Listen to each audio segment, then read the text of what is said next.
Welcome to Innovation Leadership. I'm Jess Larson. On this episode, I'm excited to have David Steele, CEO of One Wealth Advisors, a financial planning and wealth management firm. They've grown over $1 billion in AUM. He also runs multiple restaurants and has a lot of interesting philosophical and maybe less traditional pursuits that I think have informed a different kind of business and a different kind of culture at their firm, as well as other business ventures. David, thanks for doing this. Oh, thanks for having me. Look forward to this conversation. So will you cover some of the highlights I missed there? Yeah, well, I'm a founder and CEO of One Wealth Advisors, which is, as I like to call it, my day job.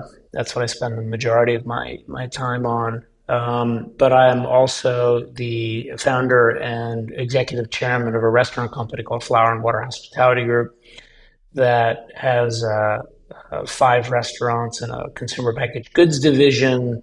We're trying to scale that brand nationally. And I started another restaurant company up in the Lake Tahoe area because I wanted to do something about the lack of amazing food options up there. And so I started that with a different chef, and I'm managing partner of that. And then I'm on a bunch of boards and other interesting stuff. So. Yeah. So last I heard in the packaged food, you were doing dry pasta and you were looking at frozen pizza or ready-to-cook pizza? Yeah. We're in, I think, 400 grocery stores now with dried pasta. And our goal is to be in all 85,000 grocery stores in America. Yes, there are 85,000 grocery stores in America, and that's our goal. We're in 400 so far with 4 SKUs of dried pasta, and we're launching frozen pizza probably in the spring under the Flower and Water brand. And that's an interesting because it's a co-manufactured. Most people that try to scale CPG businesses use co-packers. Understandably, they have scale already. We couldn't find a co-packer to make pizza to our standards, and so we built a little mini manufacturing plant in our flagship pizzeria locations to do that. So hopefully we'll be able to launch that in spring. No, it's exciting. I want to try it. Let me know when it's done. I will. And you're right. Is the flagship in San Francisco? Where's the flagship store? Well, our original restaurant is more of a gastronomic pasta tasting menu type restaurant in the Mission District in San Francisco. That's where the brand Flower and Water started, and we have scaled that across a bunch of different restaurants now. But our flagship pizzeria, which is the 4-wall restaurant concept we're trying to scale, hopefully someday across the country, is the first one of those is in North Beach area of San Francisco. Yeah. Okay, great. So many of our audience members are entrepreneurs, CEOs, fund managers, and thinking about what it takes to grow a financial business over the $1 billion assets under management. It's something that so many people aspire to and so few achieve. Other than treating people well for a long time, because that's something other financial advisors would claim they did who grew a business 10 times smaller than yours. Like, what do you think are some of the things that separated your guys' ability to grow to that level when so few others do? First of all, it's a 33-year overnight success. I started the practice in 1991. I grew up relatively poor. I just wanted to not starve. I just wanted to make sure I could feed myself for the rest of my life. So my aspirations at the time when I started the practice were pretty small. I didn't have big aspirations, but I did come from the restaurant industry where I was in through high school and college, and I learned hospitality. And I instinctively knew in the early 90s when I started the practice that I was suspicious of anybody who said they could compete on, our industry has a thing called alpha. I think alpha in quotes could probably be applied to a lot of things, which is when somebody tries to convince somebody, rightfully or wrongfully, that they're better than the rest at something. And I intuitively knew that either I wasn't capable, and maybe nobody was really capable of consistently delivering alpha. But I knew I could outserve most people. I could provide greater hospitality to most people, and some clients would find that really appealing. That would be a real thing to differentiate. And so My brother joined me early on as soon as I could afford to hire somebody. I was with a little regional firm, then it was with Bear Stearns, and they let me run my own P&L ish. And so I hired my brother, and he and I rolled up our sleeves, and our pitch was hospitality, providing hospitality to people that what we call the mass affluent, but it was one client at a time. I mean, because my aspirations were relatively low when I got out of college, and I again just didn't want to starve. I think that we were okay making maybe less money than some other people that try to go too quickly. So I began this answer by saying we're an overnight 33-year success story. It really was one client at a time. And the amount of money that I made, that my brother and I made, and as we hired people that we all made, was probably less than other people that whose primary objective was to make more money, bigger money, faster, quicker. So Yeah. I heard this story once about a tortoise and a hare. I don't know if you've heard that one, but um, so we are definitely the tortoise, for sure. The tortoise. We are not the hare. well, I want to talk about this though because there's a saying attributed to being like a Chinese saying, you can't grow a flower faster by pulling on it. I mean, you can definitely fertilize and water it, but just pulling on it won't make it grow faster. So I think there's like humility and honesty that you have about natural progression and building something solid, built to last. But talk to us about the fertilizing and watering. Well, I do some business consulting occasionally, and I use some metaphors and allegory, and I try to tell the entrepreneur that if you cook a chicken at 1,000 degrees, it's going to burn and not taste good, and if you cook a chicken at 100 degrees, it's never ever really going to cook, and maybe it certainly won't ever be to temperature that you want to eat it at. But if you cook a chicken at 375, I ask the question, when is it going to be done? And nobody can give me an exact answer because you have to test it and check it. It's going to taste great when it's done, and when it's done is when it's done. And I do think that you have to have this healthy tension between patience and impatience when you're an entrepreneur. And I think a lot of people they have impatience. If you set your life up to the point financially where you build an infrastructure, your personal cost infrastructure that requires you to make money. In other words, you get over your skis too quick, too fast.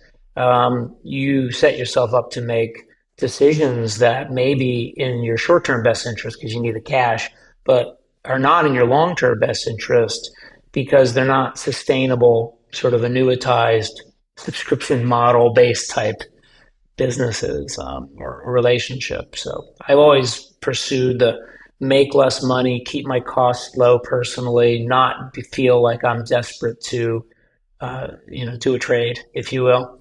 And I think that's really allowed me to be the tortoise. On the other hand, I am a naturally agitated person internally. That is to say, I do want to keep creating. I want to keep producing. And you said you are an art school dropout. Fortunately, Picasso didn't stop in his blue period. Even though he probably was wealthy enough to, but he was an artist, not because he sold art necessarily. I'm sure he liked the money, but he was an artist who had to create art. And I feel like I have that in me where I just have to keep producing and creating. So there's that natural energy, agitation. At the same time, I'm really, really patient. Yeah. So you talked about the mass affluent. For your firm, can we talk about the range? Like, what's kind of on the lower end range of personal net worth of the kind of folks that make sense as a client for you? And then what are the biggest clients you've ever had kind of range? Well, I'll give you the entrepreneur answer, which is know what you want. So our company, we started the company, we pulled out of JP Morgan. Bear Stearns was acquired by JP Morgan in the middle of the 2009 credit crisis. And so I found myself at a big bank. By the way, I'm a big fan of Jamie Dimon's, and it's amazing what he's built, but I had no interest in being part of this scaled bureaucracy. Bear Stearns is very entrepreneurial. So that's when we decided to ultimately launch the company. And we launched the company, we were really a 4-person team. And it was a lovely, wonderful practice. We had a 97% retention rate when we left the firm to bring our clients over to start our firm. So we had instant clients and revenue, and we were fine. But we grew. We started growing, and this whole like hospitality for the mass affluent was resonating. We were by referral only. We didn't do any marketing or sales. Next thing you know, we woke up. We were 12 people, and much much bigger. And my partners and I said, "Is this what we want? Like, do we really want to eventually be 100-person company?" And where all of a sudden now I dual hat between being a CEO and an advisor to a certain number of clients. Well, I'm no longer an advisor to clients who I have a very deep, intimate, multi-decade long relationship with. Now I'm CEO of a 100-person company. Is that what I want? I didn't want that. I don't want that. That's the entrepreneur answer. We were very clear about what we wanted. So we are now trying not to grow headcount. What does that mean? Well, it means, unfortunately, we have to say no to clients that come our way. It's a bummer because my brother and I come from very humble beginnings, if you will. And so our instinct is to, well, if people need help, we'll help them. It doesn't matter what type of fees they pay us. So we had to, unfortunately, to slow the growth, had to institute a minimum annual fee that a client had to charge us. What it allowed us to do is to really focus on people that we were sort of more Goldilocks like business, where we could keep the business small, digest new clients, still grow. We grew 32% year over year over the last year without trying, but we didn't have to grow headcount because we have our clients, quite bluntly, our average client is a lot higher assets under management now than they certainly were 10, 20 years ago. With that said, we didn't fire clients. We have clients that have humble amounts of money, and we have clients that have, north of $100 million networks. Yeah. So let's talk about the upper end of that $100 million plus number. On this podcast, I luckily get to interview a lot of folks at that level and above, and hear their stories and the ups and downs of how they did it. And in my experience, and I want you to push back on this if you see it differently, I do notice a lot of them, it's almost like celebrities, where they get asked for money 3 times a week from people. There's so many people in their life that have come into their life looking at them like a walking ATM machine or someone to be used, and saying things, well, they've got lots of money, this isn't that much, and just like a very severe lack of empathy, or a belief like, oh, well, you're rich, that means you don't have problems, or all these things that seem to hinder them from being able to get a relationship with this individual that they say they want a relationship with. I want you to add to that, disagree if you want, and maybe give some advice on, well, let's start with more rookie mistakes. A lot of listeners have probably read some Malcolm Gladwell, and there is something I call the Gladwellian econometrics U-curve, which is to say, if you have no money, you're miserable. If you have a little bit of money, you're less miserable. And eventually, the more money you have, you become less miserable and maybe even happy. Then the more money you have, you become no happier, no less happy. Eventually, you become less happy the more money you get. It's a U-curve. I think he posited that. I think it was in David and Goliath, but I don't remember what book it was. I think it was David and Goliath. And that really stuck with me. I have identified the upper echelon of wealth, their relationship with society shifts. And I think it's exactly for the reasons you just cited, which is there's some subconscious hierarchical thing going on where everybody's asking you, everybody wants a piece of you. You start to maybe naturally distrust somebody's motivations for wanting to be in your life. And I have, I'm not at that level of wealth, so I can say I have sympathy for somebody that reaches that level of wealth. But I think people need to be really careful. Really, really careful. We did have a client, I won't say which company it was or who the person is, of course, but there's a client who we no longer work with that was the founder of one of the biggest companies in the world.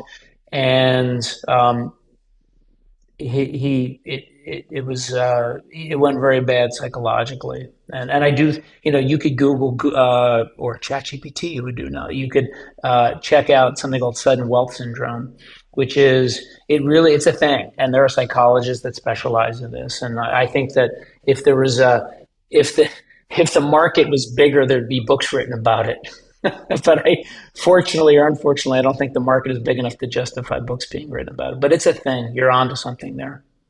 Yeah.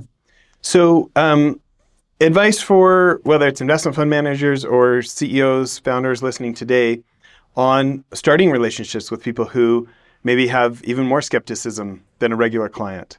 What's some principles that you have? Well, we're by referral only. So the clients we have that are in the upper echelons of wealth were referred to us by somebody who likely worked with us for sometimes decades, and we're family. Like we're at kids' weddings, and I mean these are like people that are we see as family, and so we're trusted. Um, the answer is to somehow figure out a way to be trusted. I can't give anybody advice on what the sales process are. I mean, let's face it, what we just talked about was the fact that these people are trying to be sold all day long, you know? Yeah. Then let's talk less process and more principles. When you think about principles for growing trust with a new relationship, ideally you have a referral. Ideally there's someone in common, but that's not always the case. Sometimes because of the people you're with, now you meet somebody else who because you're physically in the same proximity, you're at the same party, you're at the same charity event, you're whatever, and you happen to be sitting at a table with somebody and you guys hit it off and it's interesting, but they don't know your network. Well, I can speak to, the general, my general response is know who you are and what you do and be very clear about that. And who you are and what you do most assuredly shouldn't be different things to different people. So then our market, our offering, we call financial life planning. And we we are keenly aware that if you had more north of $1 billion, you're likely to have a family office, a team basically like ours that just works for you and your family. And maybe you eventually turn that into a product or a service that you sell to others. But generally, a family office is started by a very, very wealthy family. What you have with a family office is an integration of financial management, asset management, right? But you also have trust and estate planning that's integrated rightfully and is by necessity a function of each other. And you have tax planning that's a function of each other. And it's a fully integrated, holistic planning process. Well, if you don't have $1 billion, you can't afford that team. And so what we are is we call ourselves a multifamily office. And so we do a lot of the advisory work and the integration of all of those areas I just mentioned in-house. But oftentimes we bring virtual team members that are not on our team. Usually it's a CPA that becomes part of a virtual team that we're forming for the client where we're consistently communicating together as though we're one team. Same thing with an estate attorney, often insurance people, and anybody else, real estate people, inevitably.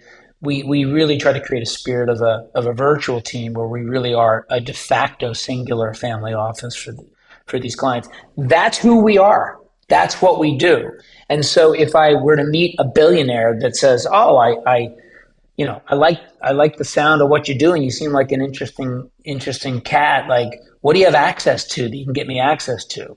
I'm not interested in the job in the same way that an architect who designs modernist homes is not interested in designing a Spanish Renaissance ADU in the backyard of a home in Carmel. I mean, the architect better know what he or she does, and no matter whether there's money to be made, there's business to be done.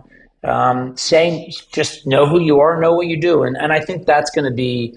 I think that's authentic, and I think it's clear, and I think it possibly gains trust. Yeah. It goes back to that cliche, confuse, you lose, right? I think As well. so. Yeah. Yeah. But if you need the money, you're going to switch on to, oh, I can do that for you. I mean, who wants to go to one of those places? I don't know. Anybody's in a city has always seen the restaurant that does teriyaki and donuts. And, and they just put another sign up and they keep adding stuff. And inevitably, the likelihood is none of that is any good. But, oh, yeah, I'll sell you donuts if you want donuts. And so if you need the money, you're maybe willing to sell donuts, even if you just really are great at teriyaki. Yeah. Well, and it goes back to that, I don't know, remember those old Jack Trout books like Positioning or Differentiate or Die, or those things where he says, like, you need to own the customer's mind for one thing. Like, he talks about the mistake that Scott's made when they were the number one tissue brand in the world, but then all of a sudden Scott's was tissue, paper towel, toilet paper, all these things. And your wife couldn't tell you, pick up some Scott's on the way home, because what kind of Scott's, right? And then kill the brand. And then Kleenex comes in, and now, like, people don't even call it tissue paper. They call it Kleenex, right? Like, you obviously have flour and water. You have the finance business. You're in other businesses. Like, it feels like you think it's okay to have different companies, but not to put them all in the same restaurant. Is that a fair? Well, but now we're moving into, I mean, that is seemingly, yeah, it might be, almost seems like a contradiction, but No, I don't think it's a contradiction. I think it's okay to say, like, oh, this is my thing. This is what I do, and I own this other stuff. I don't know if you see it because it's interesting, because I had to, when I opened my first restaurant 15 years ago, I had to scratch that itch. I had to see if you actually could make money doing an artisan project. And it turns out the first one worked. And so I saw an opportunity to build a company. But my role in One Wealth, I wear two hats. One is I am the CEO of the company. More importantly, I'm a really good advisor. Like, some of our deepest, strongest relationships, I am the primary advisor to. I see my role is with the other businesses that I've been involved in starting, as like a CEO coach to the people I started the business with. And it's their business more than it's my business. And it feels almost like I'm doing the same thing that I do when I'm a financial advisor to a client. So. Yeah. Okay. No, I think that's fair. Let's talk about the restaurant business, because, Warren Buffett says, when you take an executive with a strong reputation to an industry with a poor reputation, it's typically the industry that keeps its reputation, right? and yet, I've heard you talk on other interviews about this idea of, your fascination with the restaurant industry, starting at the very bottom, working your way up at Michelin-starred restaurants, and this idea of, like, the observation that so many of the folks you worked with were, an artist with a maybe an imprecise relationship with money and stability. Yeah. And that you felt like, yes, that model maybe isn't as stable, but that wasn't the only model. I'm putting words in your mouth. I want you to say it better. Yeah, please. I appreciate it. So what I observed was mostly chefs who were really, really talented. They were artisans. They had an abstract relationship with capital. One chair is $1,500 and another chair is $200. And for them, but you have to have the chair.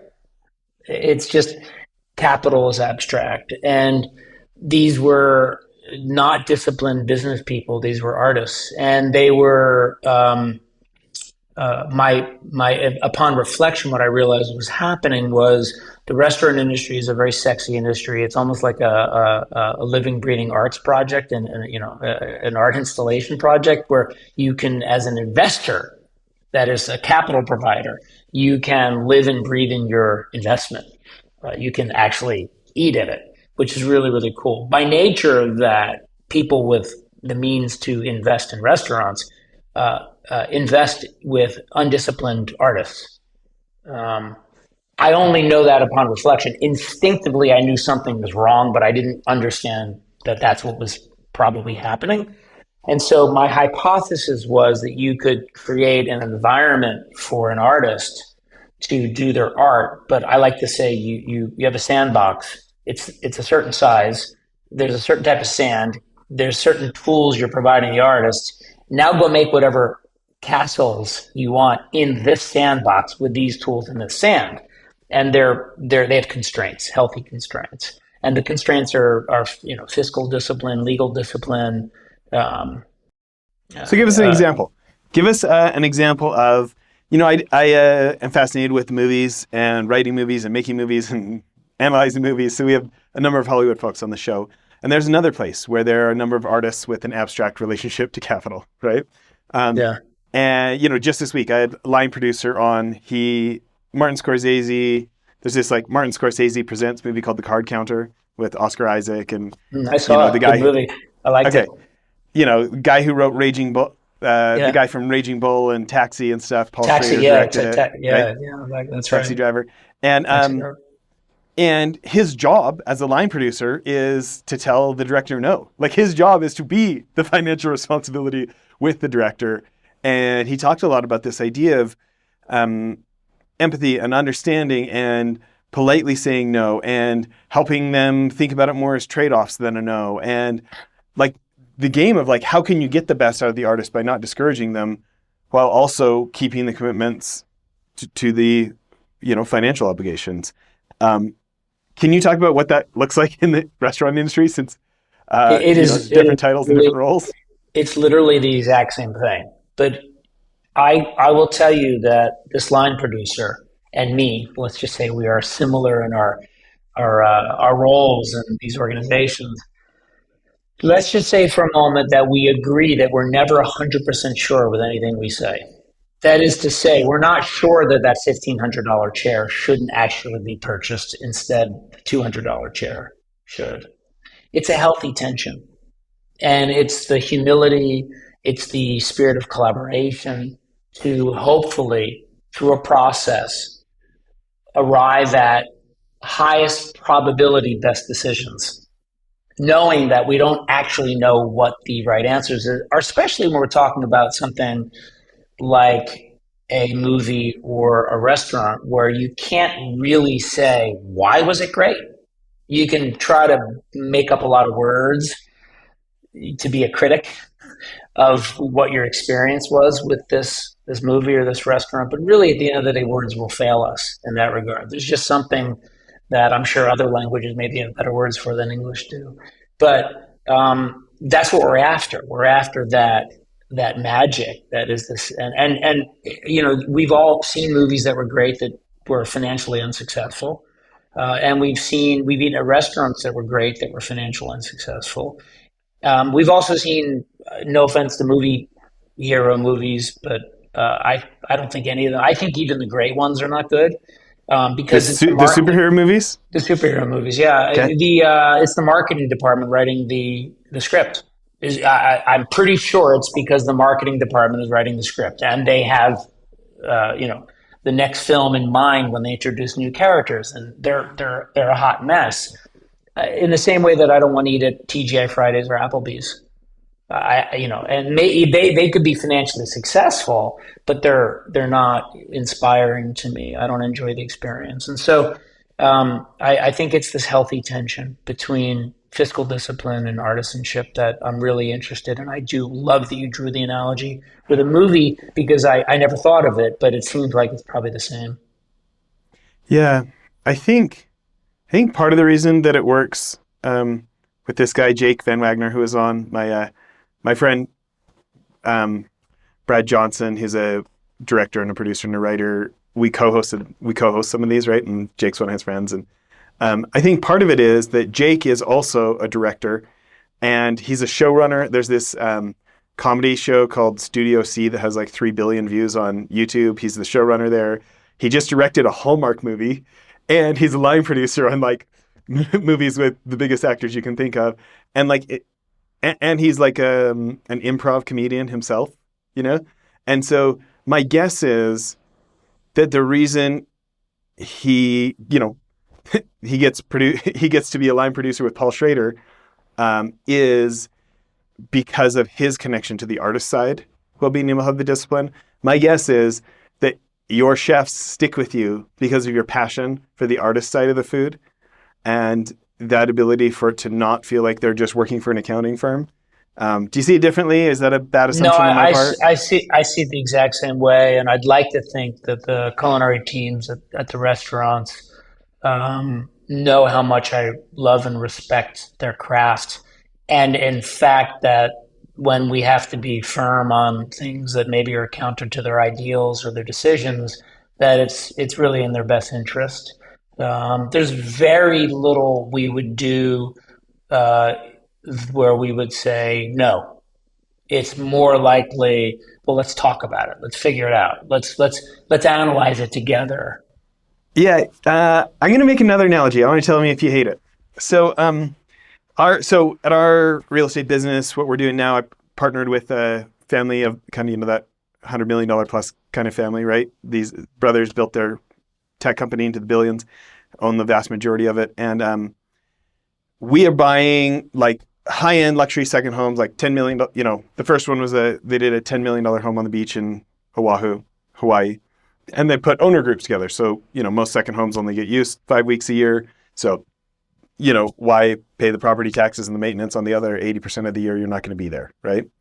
Plus also like $2 million doesn't get you anything on the sand in Hawaii, but like 12 million, now you can get something pretty stunning, right? Okay. So I've been watching a lot of like conferences for luxury goods and high net worth investors on YouTube. I've been talking to different people, rereading different books. And as I thought about what you were saying, I thought maybe the movie example is slightly off. It almost feels like a restaurant is closer to a theater troupe because you're not just making the movie once. You've got to produce it night after night, and everybody has to feel like it's the one time you did it this year. And you've got to have people who want to say the same lines night after night because you guys are famous for that dish. And you think about the hospitality, like, yeah, Cirque du Soleil is amazing because of the acrobatics you're seeing. But I mean, there's somebody who has paid intense attention to hospitality. Like when you're showing up at the show, getting shown to your seat, like this is not a self-serve operation. Like the whole feeling of being there is different. I don't know. What do you think of my theater company analogy? I'm sure it's got holes. No, I think it's really great. I have to tell you, I got my master's in literature, and I had wanted to write the great American novel, and then I realized I hated writing. Anyway, joined a board of a playwright incubator to help playwrights, be able to eventually to be successful. And I was at a gala, and I was in a pretty depressive period of my life. Actually, it was like a 2-year depressive period.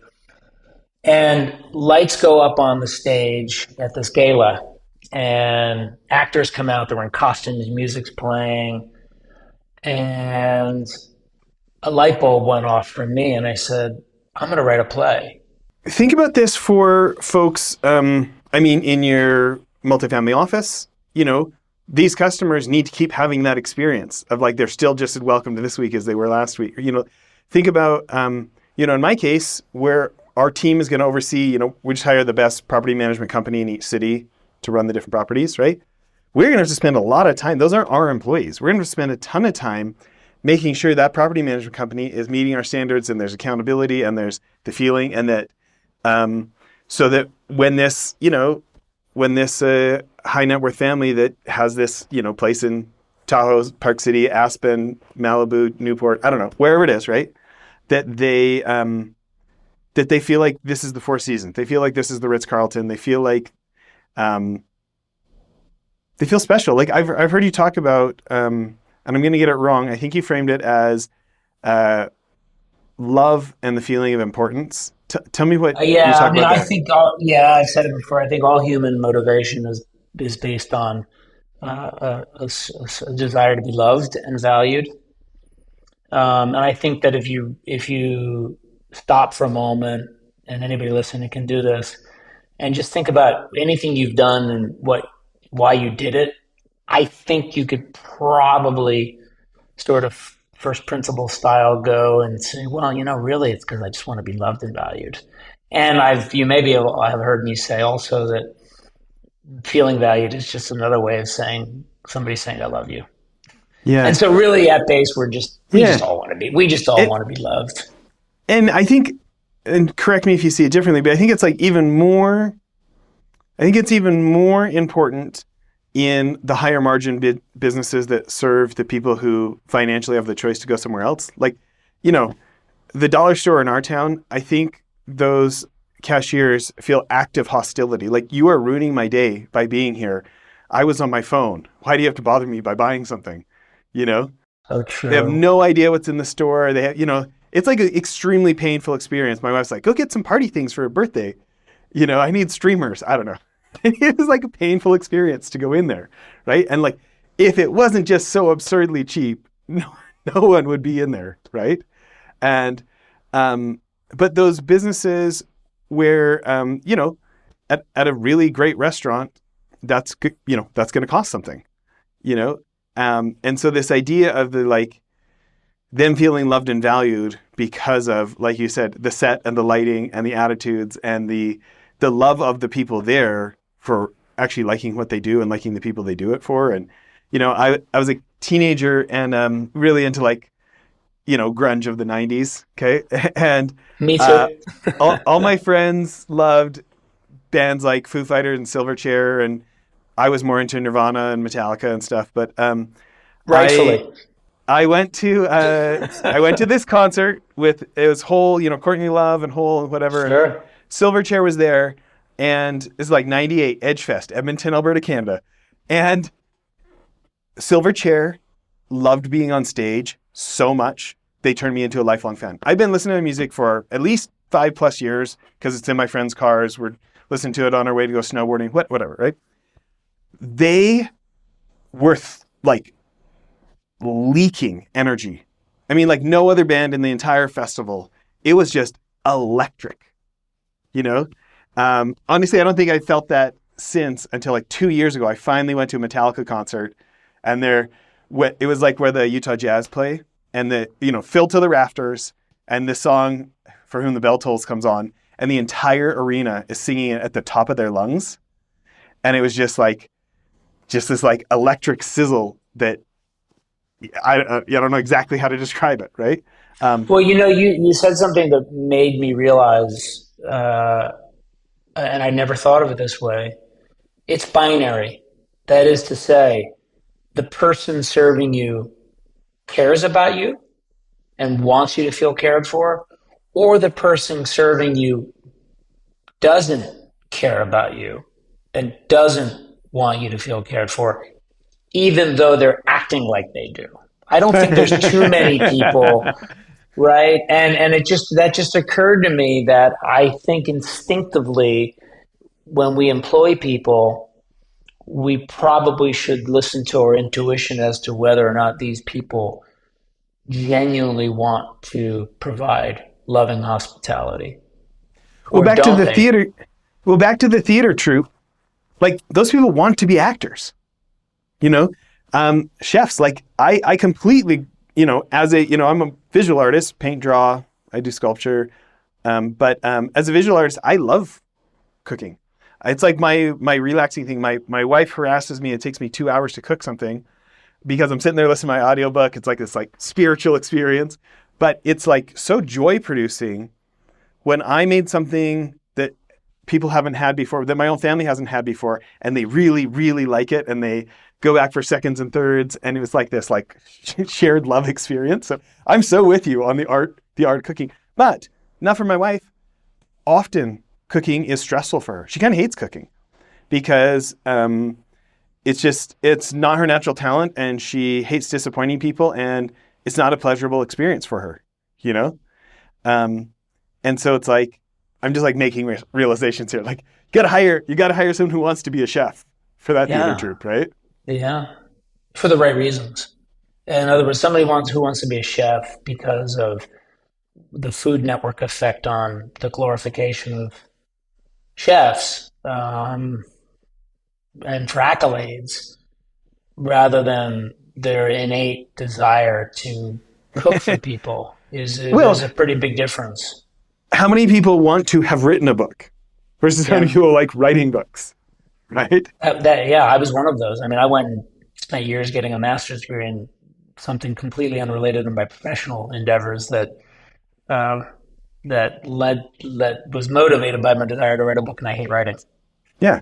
How many people would like to have a finance firm with over $1 billion under management versus how many people actually like joining a family and being a part of the problems for multiple decades and enjoy that kind of service for that, that kind of Tetrising those problems, My 20-year-old daughter hates math. You know what I mean?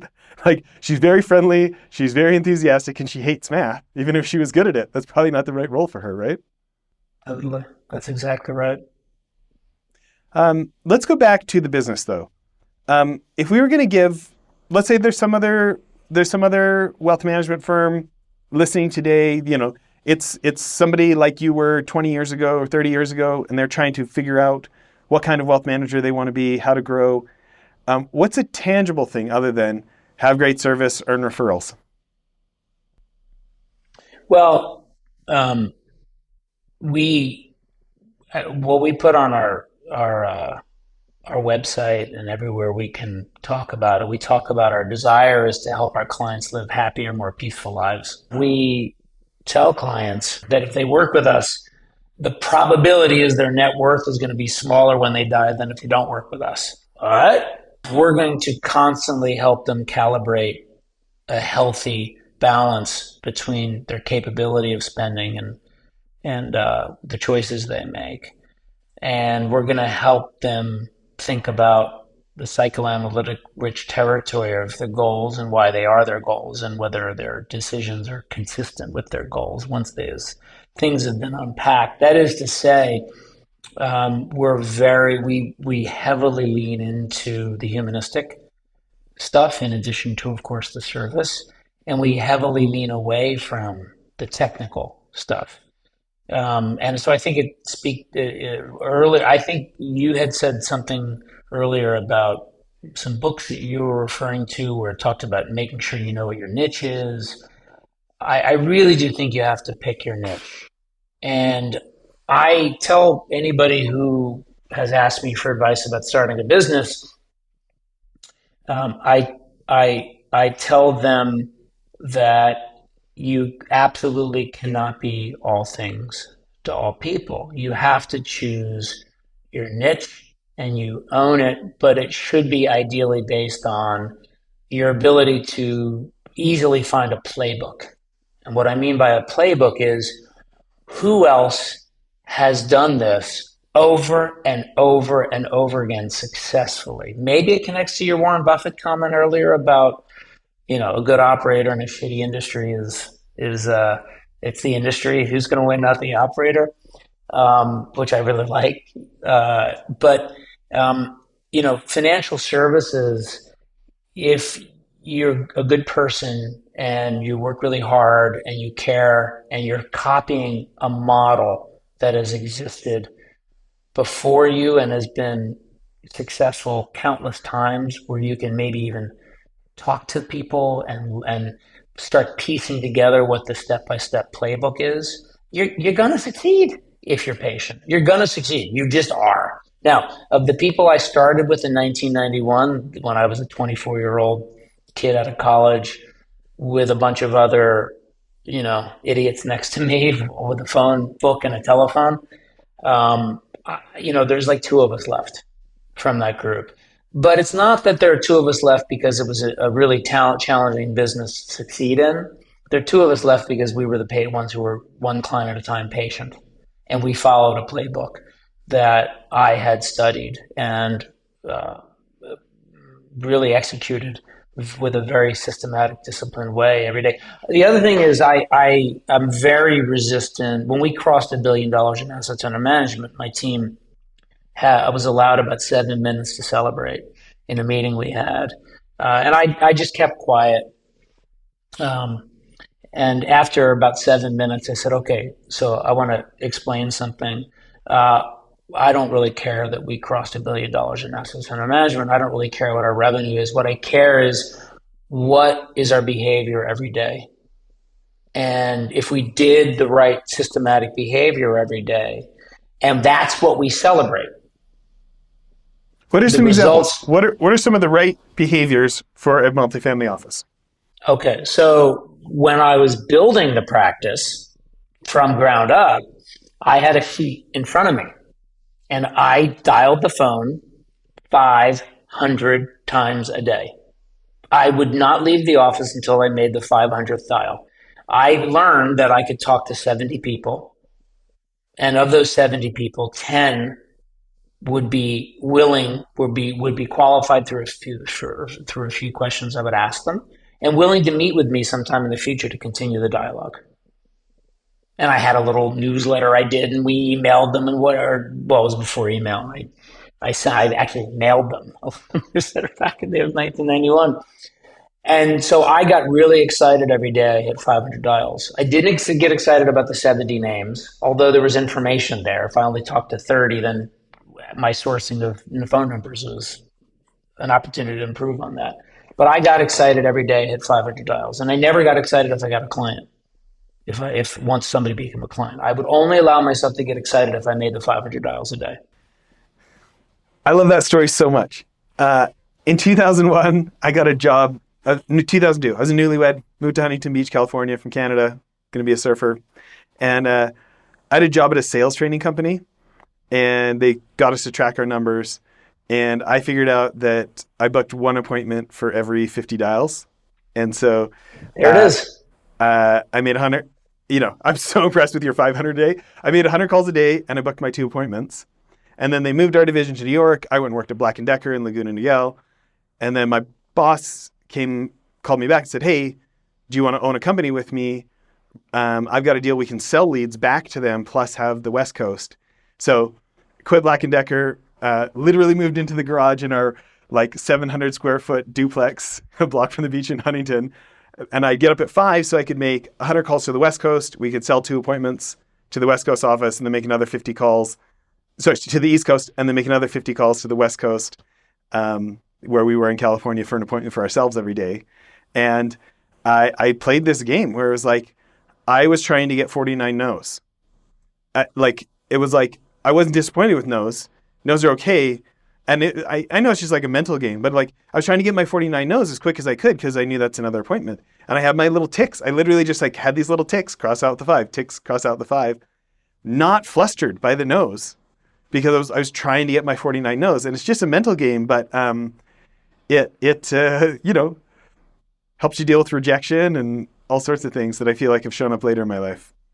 I worked the little regional firm I started with in 1991. It was on Wall Street, 44 Wall Street, and that's when finance firms are down there. And this guy who started the company, his name was Morty Davis.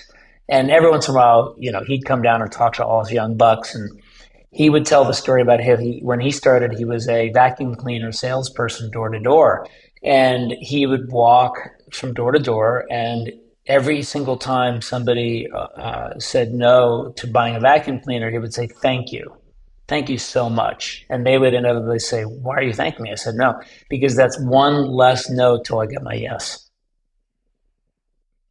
So it's sort of the same thing. But you lived in a 700 square foot townhome on Huntington Beach, not a 1,700 square foot townhome in Huntington Beach. And I lived in a studio. I lived in a 1-bedroom apartment with my best friend, where the bedroom was as big as the bed, and he slept on the couch. And we divided the rent, and we just made it work. And I bought my first condo after I had enough for a 20% down payment, and my income was enough. I not sooner, and I didn't overborrow. And it's really important that you correlate your spending decisions with your capabilities and be conservative about them, because it allows you to still continue to focus on the things like the 500 or the 100 dials or whatever it is.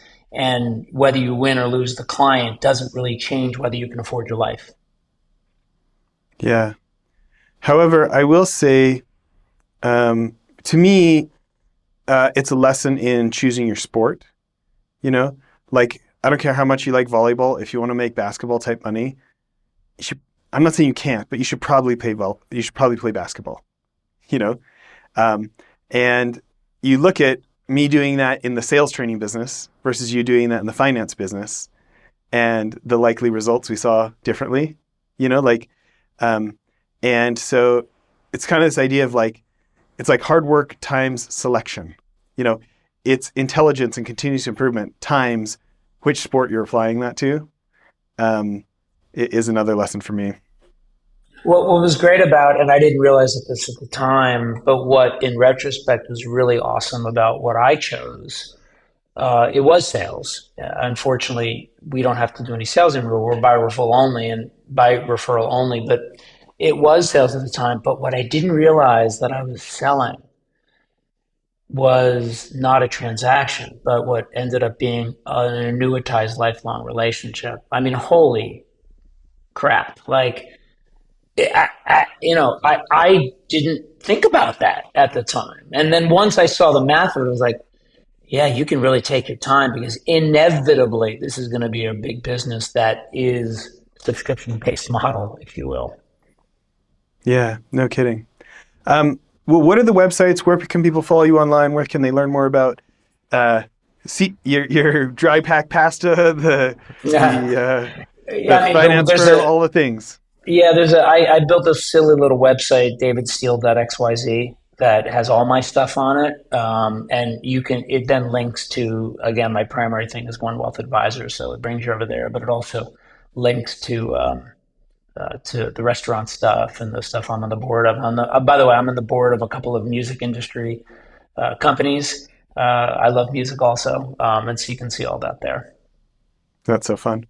What do you want to leave people with today? It's people. Whenever I've been fortunate enough to be a guest on a podcast or a conversation like this, it's people. Your clients, your customers are people. Your team members are people. Treat them well. Focus on them, and if you do that, you're going to be fine. You're going to be in great shape. If you focus on primarily you, and not first others, you may do well financially, but I think you're going to have a less rich life the way I define rich. Yeah. It's funny how much the world, social media, even today's modern business books do not necessarily program people for that. It's people. Take care of people. It's interesting to think about. I look at the biggest transactions I know about or the biggest deals I've been a part of or seen other people do. And it's like having something great is like the entry into the league. It's not how you win the league. Like they win the league, they win the championship because they had enough trust. They had something awesome, and then they had enough relationship. They had enough trust. They had enough positive reputation because other people trusted them. And I think early on in my career, I didn't, I would have given like passing credibility to that, but like as the years, decades go on, it like becomes more and more key of how much of that happens of somebody who trusts somebody calls somebody else who trusts them, and then this huge, huge, huge thing happens. But it takes time. Don't cook the chicken at 1,000 degrees. My obsession here with Warren Buffett takes 20 years to build a reputation and 5 minutes to lose it, or one decision to lose it. Totally. It's so true. Yeah. Listen, this has been great for me. I really appreciate you making time. Oh, it's my pleasure. I love this conversation. And if you'll have me back again, I'd love to talk more. Yeah, it'd be great. Bye, everyone. Thanks for listening.